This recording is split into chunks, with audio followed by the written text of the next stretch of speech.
Yes. How you doing? Richard Robbins, I'm going to be running for sheriff of Mecklenburg County. I'll be on the Wednesday ballot. Thank you.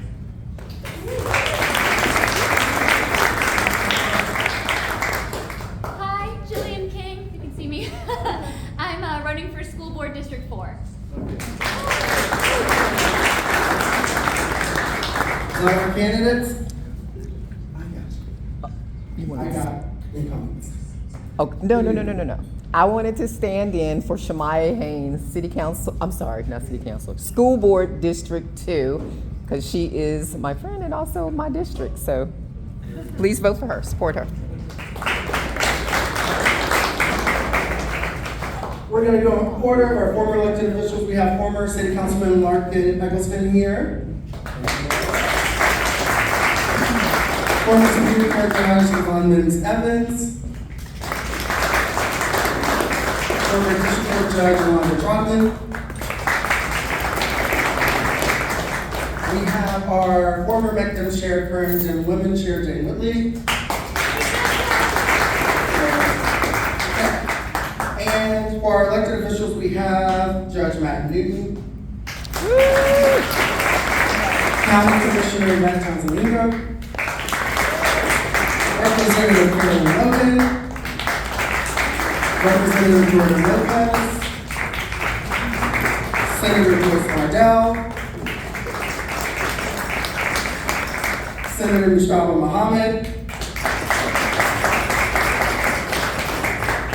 Did I miss anyone? I think I did. That's a special hit. I got it. Thank you. Before I continue, and I'm going to introduce our amazing special guest, I want to introduce our former Congressman, Congressman Mel Watt. He's going to bring special greetings on behalf of a special friend of ours, because she can't be here today, someone who also supports Caleb.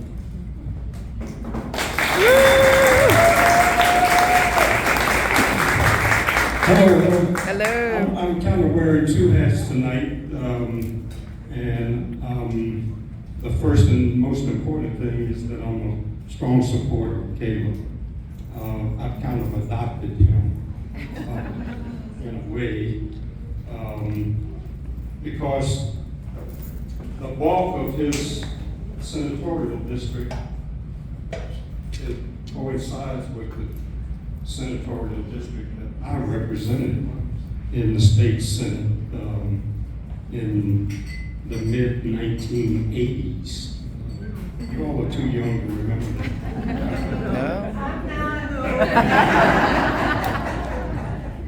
The bulk, now the number has changed, but the bulk of the district is the same district that Fred Alexander represented, followed by Phil Berry was supposed to represent, and he died at the end of his campaign.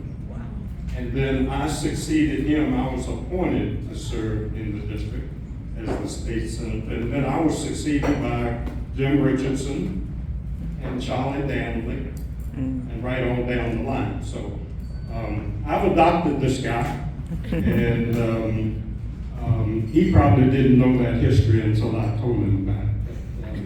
And there are probably people in the room who will say, well, no, that's another district. Anyway, support Caleb.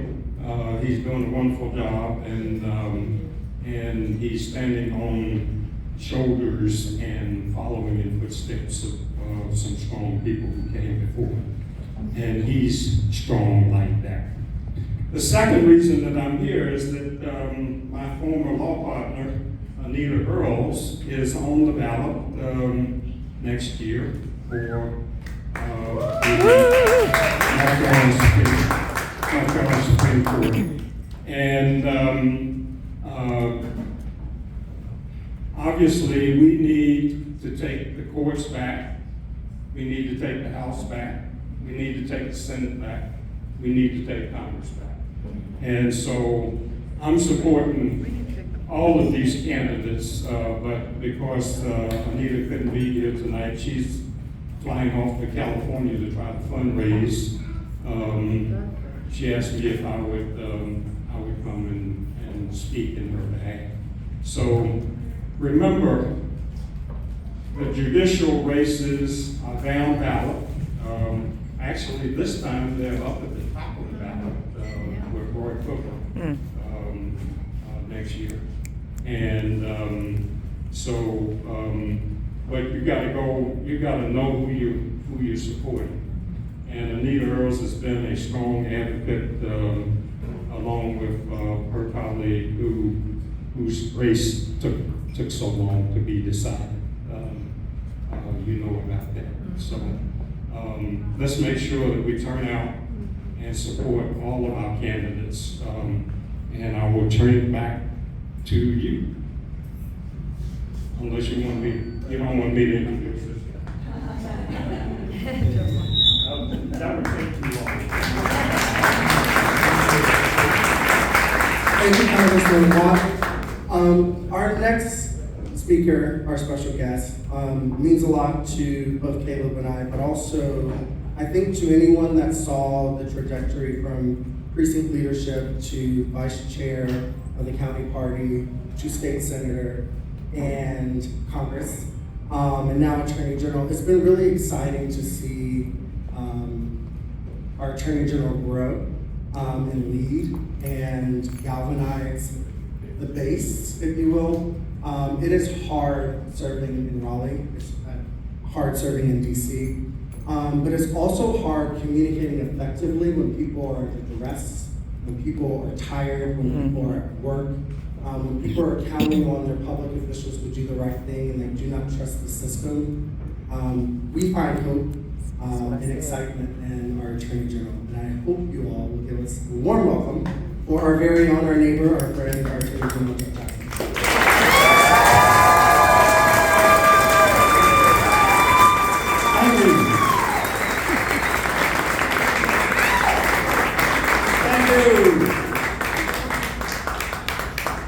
What a beautiful event. What a beautiful evening. What a beautiful part of town. Wonderful crowd, standing room only.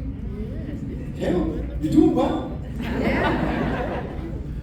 He is in almost exactly the same position that I was in 15 years ago. He and I, coincidentally, found ourselves in the state legislature at almost the exact same age. He had already built up grassroots support in the community, in his case, leading BPC and a number of other organizations, and approaches the state legislature with a stakeholder mentality, and has made a fantastic start.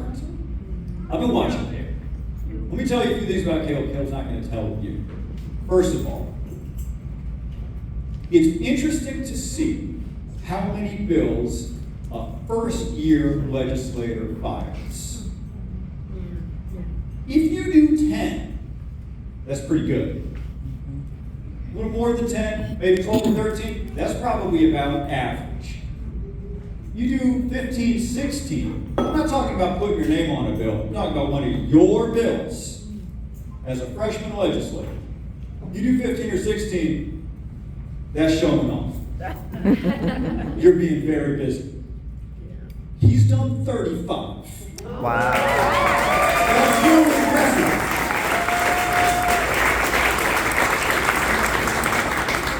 And y'all, it's healthcare, it's education, it's workforce development, it's early childhood education, a great bill on early childhood education, it's mental health, it's all the things you want him to be doing. And I know you're not tracking every bill that he files, he knows that. But I am reading these bills, and I'm telling you, if you read through all of those bills, he would say, that's why we sent them. That's exactly the type of work we want him to do. Now, did all of these bills pass and become law? No. My bills didn't either. That's just the math of that situation. But you're still getting something for it. One, staking out ground, speaking on behalf of his community. You want him to represent your values? That's exactly how you do it in practice. And two, he's figuring out what the coalition will look like to actually get this stuff done when the numbers change a little bit. He's figuring out, who are my legislative partners on these bills? Because red and blue, yeah. But when you actually start having one-on-one conversations with people, even people in the other party, you learn what I call are their zones of reasonability. This person disagrees with you on 9 out of 10 issues, but on mental health, because they have a mother who, or an uncle who, or on 9 out of 10 issues, but on child care, because they got 2 little kids, and it's the child care desert where they live. He is testing to see where potential allies are on all these issues that you care about. And the only way, you can't do that on Twitter. Everyone's incentivized to just be angry all the time.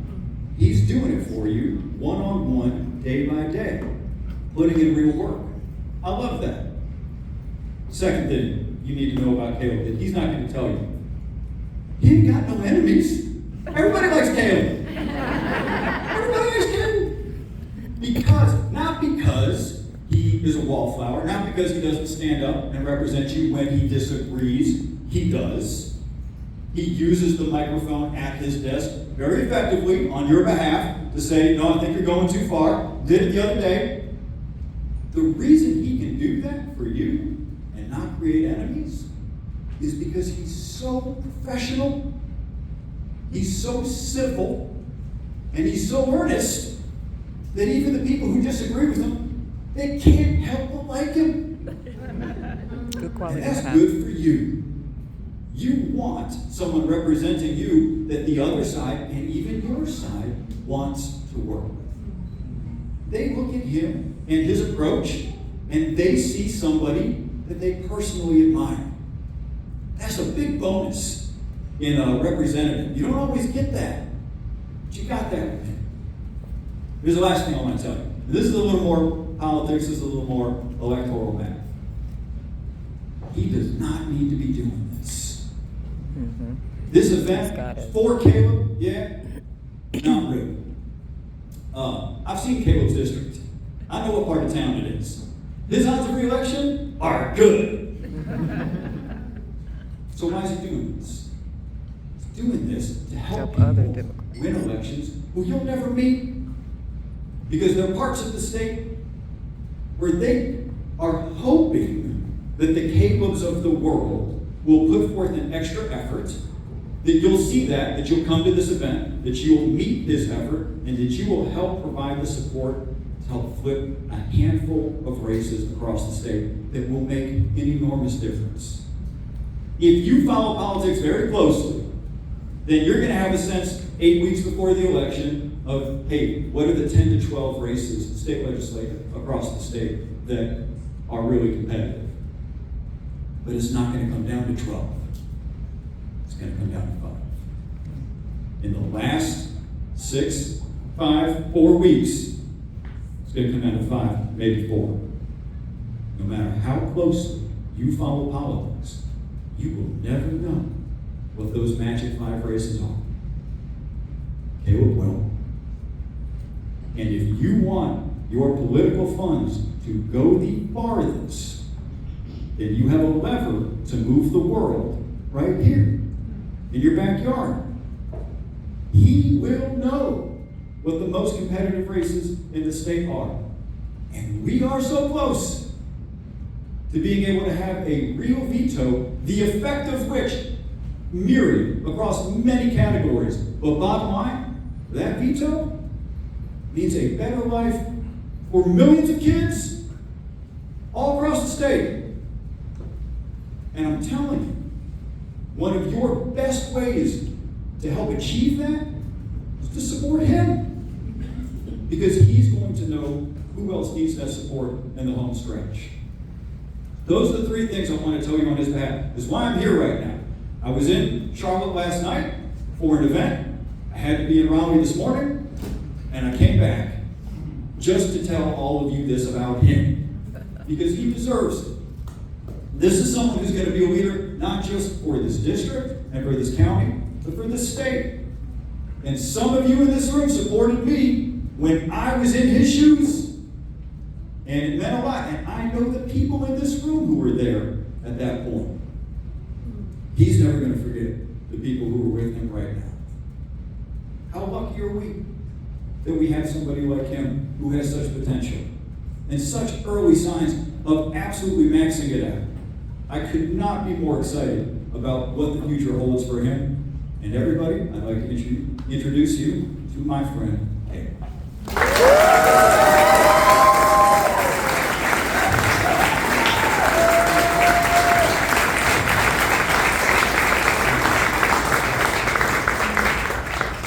Thank you so much for that. I want to start off by saying to Congressman Mel Watt, to our Justice Anita Earls, who could not be here, and of course, our Attorney General Jeff Jackson. These are folks that have been and continue to be on the front line of pushing back not only against some of the things that we don't agree with our values, but things as foundational as democracy, as freedom, as the constant attacks North Carolina has been getting from DC. And you're looking at the folks that are on the front line. So thank you so much for the support. Thank you for being here. And thank you all for being here, especially on Wednesday. But this, a lot comes in with the news about what's going on in Raleigh. And I'll get to the areas where I talk about where I'm most hopeful. But it's been quite a 6 to 7 months. For the folks that do not know, I got elected and sworn in 6 months ago as your state senator for District 41. I represent west side of Charlotte, Uptown, Plaza Midwood, Noda, South End, and then parts of Cotswold and Elizabeth. So a broad district. And I ran for this Senate district because I understood the type of people that lived in our district. The backgrounds of someone who lives on the west side of town, where I went to Harding High School, and how their day-to-day doesn't necessarily coincide with somebody who lives in Plaza Midwood, but at the end of the day, we have the same values, the same goals, the same aims. I ran not to be another politician in Raleigh, we have plenty of those, but somebody who can actually push back, somebody who understands the day-to-day of those in our districts, somebody who hasn't been in this bubble, a complete detachment of the everyday struggles that people have. And so I ran to start that fight and to continue that fight. As Attorney General Jeff Jackson said, we've been very busy, despite it being only 6 months. We have 35 bills that we introduced. We have another about 120 that we co-sponsored and worked with our colleagues to try to push. Looking to get some of those to the end of the finish line. And they deal with an array of issues. One that I'm sure a lot of you folks heard about even yesterday with public safety. This is one of the few times where I hate coming up here and saying Republicans this, Republicans that. I think Twitter is sort of filled with people just mudslinging on the other side. But it's important to tell folks the conditions on the ground. It's important to tell folks what's going on. Now, for too long, especially even in Charlotte, we've had a public safety issue. And I think oftentimes too many politicians have come up and told you guys the statistics about how things are actually going better. But if you don't feel safe, every other statistic doesn't matter. And so we had bipartisan legislation we looked to introduce yesterday.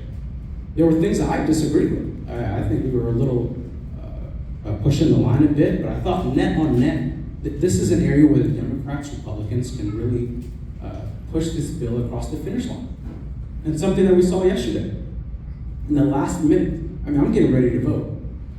We saw an amendment introduced to the crime bill yesterday that would bring back archaic forms of capital punishment. Things like hangings, the electric chair. All these things that I'm assuming that we're in a more sophisticated discussion about public safety. Like, how do we invest in mental health? How do we have certain programs for kids that they don't have to turn to this lifestyle? How do we continue to pay our police officers? How do we expand and plug up the holes in their retirement? There's a ton of things that we could do. But that's the thing we're pushing back against, is introducing a legislation to bring back firing squads. As if history has shown us this is going to deter crime. But that's the conditions on the ground. These are the things that we're looking to push back against, and that's why I voted no. We see too many politicians.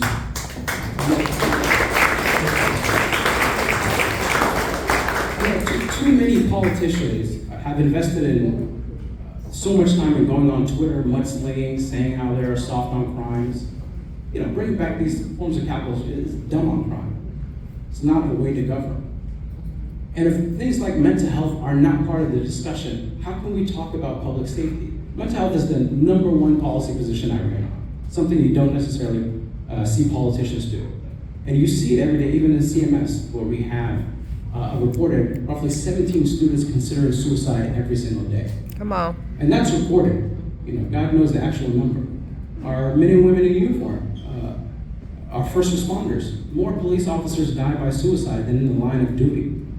And we can talk about the statistics over our men and women in uniform in the military as well. That's the kind of legislation we introduce. Try to get additional resources for folks who are going through these times, because it touches everyone. Every single person has a family member.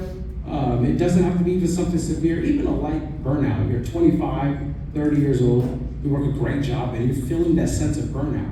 That's what we're talking about. And so we're looking to pass common sense legislation, not things that are meant to kind of attack the other side. And that's what we've been focusing on. And that's some of the hurdles that we have had to face. Things around economic development and mobility. Charlotte was a beacon for upward mobility. You know, but too many families see themselves stuck in a position that they can't get out of. It should tell you, so you should feel something. If you are out and you see a 70, 80-year-old doing DoorDash or something like that, just looking to make ends meet. I mean, that's the kind of state that we have seen. And that's the type of people that it's working for. And again, you all have seen the statistics. North Carolina is the #1 place for business. Revenue has jumped up year over year. Companies are looking to move here. This is not the reality. This is a political choice we've made. And this is for all folks, you know, who are advocates, something I try to tell folks. No matter what you believe in, whether it's the environment, whether it's mental health, whatever you like. If you go up to a person, any kind of Republican legislator, any kind of politician, and you say, hey, I'm for these policies, what do you think? None of them will ever tell you, I don't care about what you think. No matter what it is, more funding for LGBT organizations, go to the most conservative Republican, they're not gonna tell you, I don't care. What folks do is they ensure that they bankrupt the state, they lower the corporate tax rate, and ensure we have $0 left in our accounts. And then they say, we care about that issue, we just don't have any money left. I mean, our corporate tax rate is what, 2.5%? You know, we're competing with North Dakota. You know, if a company wants to move to North Dakota over us, it is what it is, there's no tax break. It's gonna bring them back, God bless them. But these are folks that we're competing against and where we're trying to make gains. And so, as Attorney General Jeff Jackson said, you know, what we're doing this for is because we are a couple seats away from actually having power in Raleigh, for actually supporting the governor to be able to sustain some of these vetoes. And that's really the hopeful part of it. Let me go ahead and turn the corner here. But the hopeful part of everything we're doing is, hey, one thing I've realized, you do not even need to be in the majority to get things done in Raleigh. What I have hated, even from some Democrat legislators, is to go back to the district and say, there's too many Republicans, we couldn't get things done, I sat on my hands for 2 years. That's never gonna be the case. Outside the legislation we have introduced, we have things like, there are nursing care facilities in Charlotte right now. We met with constituents, much like you all, and said, hey, there are privately owned nursing care facilities right now that they're not getting the care they deserve. I don't know if it's the financial model, I don't know what's going on. Our office took that information, we looked at every single nursing care facility across the state that's privately owned, found that there was an increased probability for them to do things like skip medication, for them to be a higher hospitalization rate, if a private equity company owned one of these nursing care facilities. We took that information, took it to other senators, got buy-in, and we directed the auditor to do an audit of these nursing care facilities. At no point will I ever come back to you all and say we're in the minority. It could be 2 Democrats up there with me. We should still make an effort. Total output is what matters. And then making connection so that you all know what's going on. I mean, listen, as we said in the district, it's gonna be tough for a Republican to beat me, thank God. But it's gonna be tough just the way the map is drawn. But that has enticed people to just sit on their hands, not campaign, taking campaign donation, let it sit in the savings account, don't spend any of it, and just go election to election doing that. But the competition we have is to ensure that even if my name is the only one on the ballot, we need to see a marginal increase in turnout from 2 years ago. So that folks at the top of the ticket, folks like Roy Cooper and Justice Anita Earls, can do that much better once they see an increased turnout. And that's what we're here to do. We'll push the district and the entire state a step closer to the values that we all believe in. I mean, a lot of folks here, raise your hand if this is one of the first local political events you've been to.